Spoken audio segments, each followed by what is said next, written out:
राम बने बगैर कोई राम राज्य की कल्पना कर नहीं सकता है। हमारे राम ऐसे थे, हमारे गुरु महाराज भी ऐसे ही थे। उसी ज्ञान का उपदेश करते थे जिस ज्ञान का वे स्वयं आचरण करते थे। ध्यान में बैठे हुए थे और सही ध्यान में बैठे हुए थे।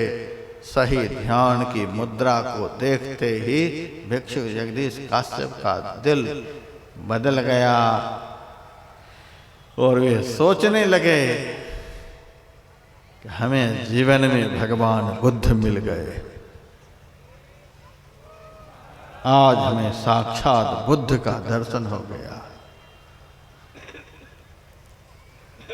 और जब उनको दोपहर की सभा में गुरु महाराज ने बोलने का समय दिया तो भरी सभा में उन्होंने कहा था, मैं तो बौद्ध कालीन इतिहासों को पढ़ता हूं और उसमें देखता हूं कि भगवान बुद्ध बहुत सारे भिक्षुओं के साथ बैठ करके दिन में भी ध्यान करते हैं, रात रात भर बैठकर ध्यान करते हैं। मुझे विश्वास नहीं होता था। मैं तो सोचता था रात तो सोने के लिए होती है, वे लोग जगते क्यों थे? ऐसे ही कल्पना बना लिए हैं कि जग करके ध्यान करते थे। रात तो सोने के लिए होती है, सब सोते हैं, वे क्यों जगेंगे? उस समय की बात, मैं बौद्धिस्ट भिक्षु हूं तो भी कल्पना लग रही थी। लेकिन आज जब महर्षि में ही परमहंस का दर्शन हुआ और रात में मैंने देखा कि लाखों इनके अनुयायी एक साथ पंडाल में बैठ करके ध्यान कर रहे हैं, और तब मेरे मन में हुआ एक बार महर्षि जी को भी देखूं वे क्या कर रहे हैं। तो महर्षि जी को भी मैंने देखा, वे भी ध्यान कर रहे हैं। तब विश्वास हो गया कि बौद्ध कालीन दृश्य को जो मैं कल्पना समझ रहा था वो कल्पना नहीं, वह सत्य है। आज हमें महर्षि मेही के रूप में भगवान बुद्ध मिल गए और उन्होंने गुरु महाराज से उसी दिन दीक्षा ग्रहण कर ली। दीक्षा लिए। संत में ही लीलामृत में यह प्रसंग मैंने लिखा है, वह पुस्तक पहुंचने वाली है। एक ट्रक छपाया था, वो खत्म हो गई। अब जयपुर से चलकर आ रही है तो थोड़ी बहुत आ रही है। आज शाम तक दर्शन हो जाए तो हो जाए, नहीं तो कल सुबह में दर्शन करिएगा। गुरु महाराज का जितना चरित्र लिखना हो सकता था मैं समझ सकता था। अभिनंदन ग्रंथ के माध्यम से, महर्षि में ही चरित्र के माध्यम से सब लिखने का प्रयास किया है। एक बार सब सत्संगी भाई बहन को पढ़ना। अमेरिका मैंने भेज दिया वीणा होवार्ड के पास, वो पढ़ी, मेरे पास फोन किया, पढ़ ली। मैंने कहा कैसा लगा? तो वीणा होवार्ड कहती है कि बाबा हमें ऐसा ही लगा कि संत मत के सभी सत्संगी भाई बहनों को या संत में ही लीला अमृत कांख के नीचे दबा करके रखना है और रोज उसका पाठ करना है। रामायण की शैली में उसमें यह प्रसंग है भिक्षु जगदीश काश्यप, और यह प्रसंग अभिनंदन ग्रंथ में भी है। मेरे कहने का भाव है उस परमात्मा का ज्ञान प्राप्त हो जाए, उस परमात्मा तत्व का अनुभव हो जाए तो वह अनुभव बोला नहीं जा सकता। समुद्र की तलहटी से रत्नों को ढूंढता हुआ एक गोताखोर बाहर निकला। 2, 4, 5 आदमी तट पर टहल रहे थे। उन्होंने गोताखोर को पकड़ा और कहा, जब तू समुद्र की तलहटी में रत्न को ढूंढता है तो उस समय वहां का दृश्य कैसा लगता है, वहां देखने में कैसा लगता है। गोताखोर ने कहा समुद्र के भीतर कैसा लगता है ये बाहर में मैं कैसे बताऊं, यह तो वहीं बताने का होता है, यहां से मैं कैसे बताऊं। कहा नहीं बताओ, कब बता नहीं सकता, गोता लगाऊं मैं और तो बाहर से ही जान लेना चाहता कि वहां कैसा लगता है। तो गोता लगाने वाले को ही वहां का पता चलता है, बाहर वाले को पता नहीं चलता है। तो हमें कैसे पता चलेगा। तो गोताखोर ने कहा पता चलाना चाहता है, कहा हाथ पकड़ लिया, कहा चल मेरे साथ, चल मैं लेकर के चलता हूं, समुद्र की तलहटी में लेकर के चलता हूं। अब तो भिन्नाया, नहीं नहीं नहीं नहीं, ऐसा नहीं हो सकता, मैं तो वहां जा ही नहीं सकता, मैं तो मर ही जाऊंगा। जिन ढूढ़ा तिन पाइया गहरे पानी पैठ, मैं बौरी डूबन डरी रही किनारे बैठ। डूबने से डरने वाला परमात्मा रूपी रत्न का अनुभव नहीं कर सकता। राजस्थान में एक भगत के घर गया, उस भगत ने मेरे से कहा महाराज मैं जब ध्यान लगाता हूं तो मेरी सूरत ऊपर चढ़ने लग जाती है। मैंने कहा यह तो बड़ी अच्छी बात है, तुम्हारी सूरत ऊपर चढ़ने लग जाती है। वो बहुत जोर से बिगड़ा, यह बहुत अच्छी बात है, हमको तो बड़ी घुटन होने लग जाती है। मैंने कहा तुमको घुटन क्यों होती है। घुटन इस बात से होती है यदि सूरत उधर ही रह गई तो इधर लड़के हैं, बच्चे हैं, घर है, द्वार है, परिवार है, इलेक्शन है, फैक्ट्री है, कंपनी है, यदि उधर ही गए तो इधर को कौन देखेगा। हमें तो ऐसा ध्यान चाहिए, ऐसा ध्यान बताने वाला चाहिए जो उधर का भी मजा चखाए और इधर का भी मजा चखाए, ये दोनों मजा हो। मैंने कहा यह मजा चखाने वाला ध्यान बताने वाला तो आजकल बहुत गुरु बैठे हैं, लेकिन संत मत के गुरु ये दोनों मजा एक साथ नहीं चखा सकते। पहले संसार को तोड़ आवे तब बात पिया की पूछिए जी। तलवार धोए मियान एक किस भांति सेवा में कीजिए जी। मीठे प्याले को दूर करो कटु प्रेम प्याला पीजिए जी। पलटू जब शीश उतारी धरे तब राह पिया के लीजिए जी। ये दोनों मजा कैसे ले सकते हो। उस गोताखोर ने कहा कि चल चल मैं ले चलता हूं अंदर। नहीं नहीं नहीं, ऐसा कोई उपाय करो कि यहीं से वह दिख जाए, का सिनेमा में देख लेना, फिर सिनेमा में देख लेना। असली दर्शन तो वहीं जाकर के होता है। चलो उसी तरह से परमात्मा दर्शन का आनंद देखिए। आ भी गई पुस्तक, यात्रा बड़ी शुभ है, लाभ दिखा देते हैं। अभी जयपुर से आई, ये देखिए पुस्तक है, ये पुस्तक है। मात्र कितना है 80, मात्र 80 पुस्तक है। संख्या तो आप लोग देख ही रहे हैं, बड़ा आराम से लेना पड़ेगा जल्दी जल्दी में। और दूसरी जो धर्म की बात सुना रहा हूँ, शिष्टाचार, सुचाचार, सदाचार, रामायण की बात, उसके लिए भी एक पुस्तक आई है, धर्म की रीढ़।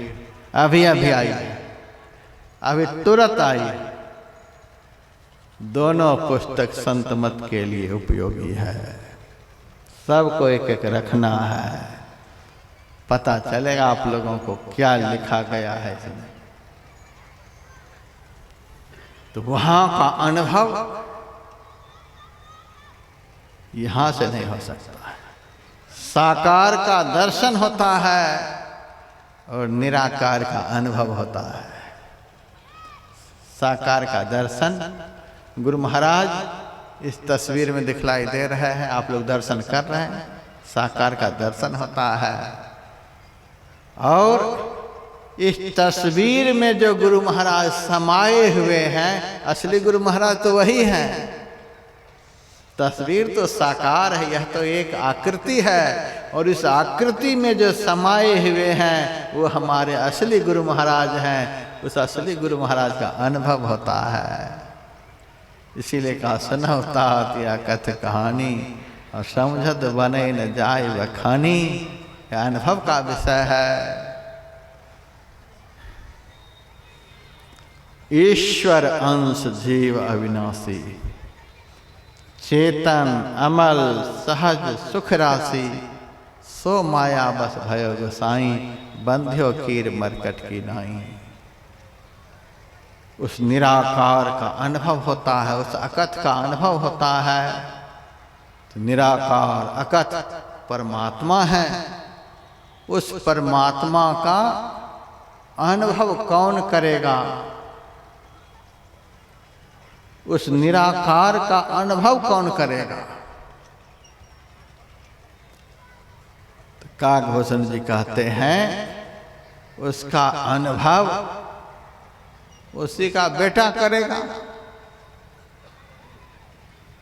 बाप की संपत्ति पर बिना लिखा पढ़ी के ही बेटे का अधिकार होता है। बाप नहीं भी लिख करके मर जाएगा तो भी बेटे का ही अधिकार होता है। बाप ने जिनको पैदा किया है उसी का अधिकार होता है। समाज के लोग सिर पीट कर रह जाएंगे, अधिकार नहीं मिल सकता है। कोई भी रो पीट करके मर जाएंगे, अधिकार नहीं मिल सकता है। एक सत्संगी के भाई 5-7 दिन पहले मर गए।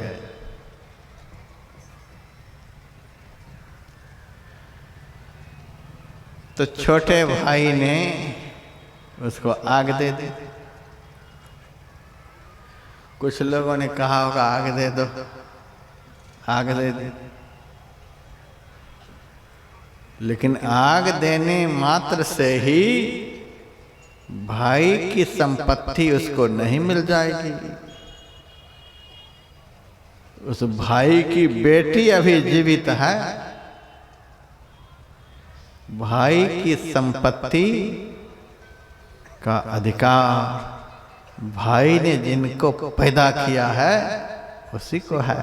सारा समाज एक साथ है उस बेटी की तरफ, बेटी को ही। बेटा होता तो बेटे को। ये बहुत बड़ी बात है। बाप की संपत्ति। महात्मा जब उठ बैठ करते हैं मंच पर से तो हमें बड़ा दुख होता है। टीचर एंड ट्रेंड हो जाएगा तो समाज बिगड़ जाएगा। सोच समझ करके इस मंच पर बैठना होगा। जिनको आरती तक बैठने की ताकत हो वही संत मत के मंच पर बैठे, नहीं तो पंडाल में बहुत जगह है जी, कोई पाप नहीं लगेगा।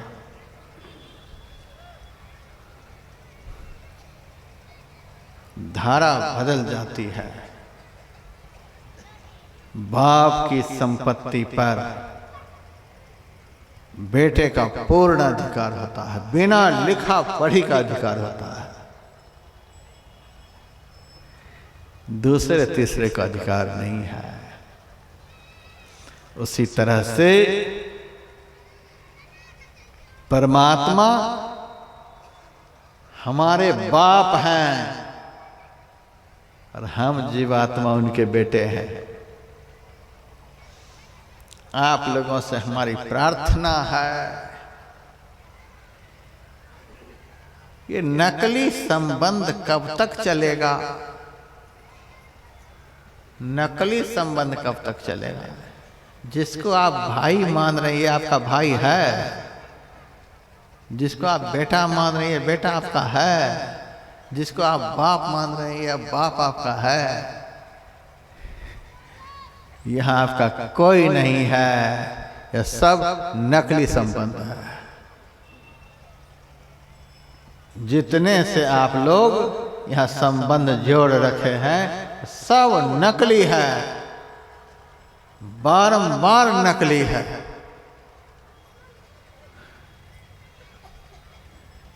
सब नकली है। संत कहते हैं नकली है। सुत बनितादि जान स्वार्थ रत, ना करो नेह सब हिते। सुत बनितादि जान स्वार्थ रत, ना करो नेह सब हिते। अंतहु तो ही तजेंगे पामर, तू न तजे अभिहिते। ये नकली होते तो पहले भी साथ होते, अभी भी साथ होते और आगे भी साथ होते। ये नकली हैं, इसीलिए पहले भी हमारे साथ नहीं थे, आज भी साथ में नहीं है। कोई छत पर बैठे हैं तो कोई बाएं बैठे हैं तो कोई दाएं बैठे हैं, कोई पीछे बैठे हैं, आज भी हाथ से हाथ मिलाकर नहीं बैठे हैं और आगे भी दरकिनार हो जाएंगे। अंतहु तो ही तजेंगे। कबीर ने तो कहा, क्या सराय की वासना, सब लोग बेगाना हो। सब बेगाने हैं, जो अपना नहीं होता है उसी को बेगाने कहते हैं। जो साथ छोड़ देने वाला होता है, समय पर धोखा देने वाला होता है, उसी को बेगाना कहते हैं।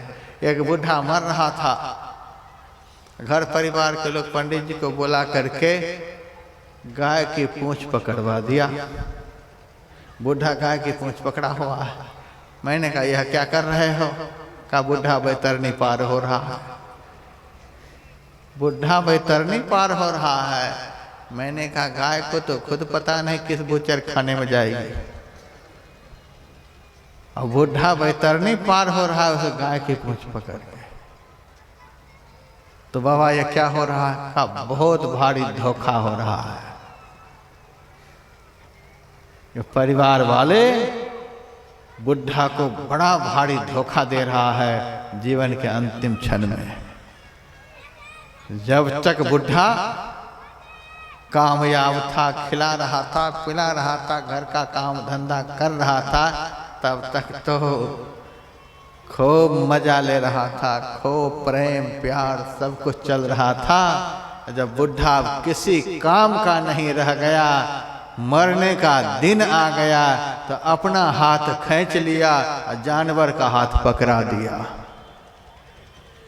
यह असलियत है। अपना हाथ खींच लिया। अपना हाथ क्यों नहीं पकड़ा था? बेटा पकड़ाए अपना हाथ लेकर के चलता हूँ।